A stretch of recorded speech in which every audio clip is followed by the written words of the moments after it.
سلام عشقا، نوسیکس هستم. امیدوارم هر جا هستین حال دلتون توپ باشه.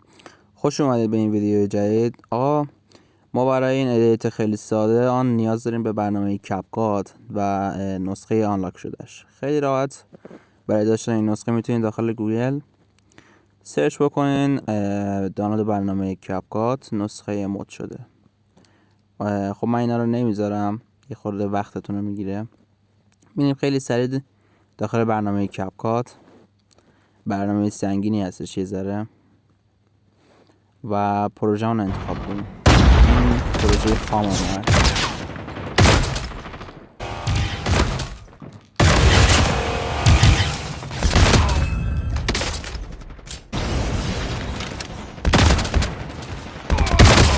خیلی خوب، این هم از این پروژه ادش میکنیم و برای این ادیت ما روی گزینه ادیت الان دورش براتون دایره میکشم به همین راحتی. گزینه ادیت رو میزنیم و دنبال گزینه موشن بلر میگردیم. ایناش خط میکشم روش. درجه بندی اولش رو بین 60 تا 70 میذاریم. من پیشنهاد میدم 70 رو حتما امتحان کنید. 70 یا 60 بذارین و حالا صبر میکنیم تا تغییرات برای ما اعمال بشه.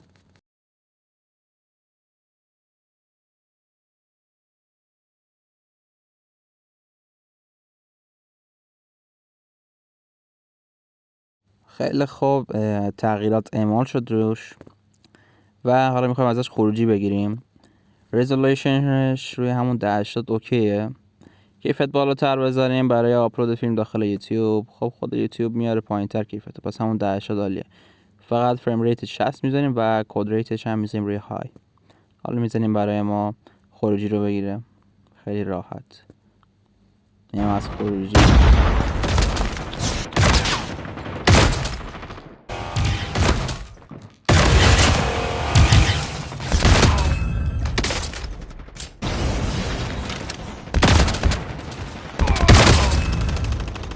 خیلی خوب بچه ها، من قبل و بعد این ادیتی که انجام دادیم و میذارم حتما براتون تا ببینیم چه تغییری میکنه. خیلی روون میشه لامصب. و اینکه برای اول که میخوایم وارد این برنامه شین باید با فیلتر شکن بیاین تا همه گزینه‌اش فعال بشه.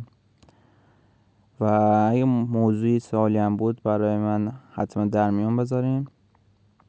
دمتون گرم. ارادتمند همتون. تا دیدار بعد، بدرود.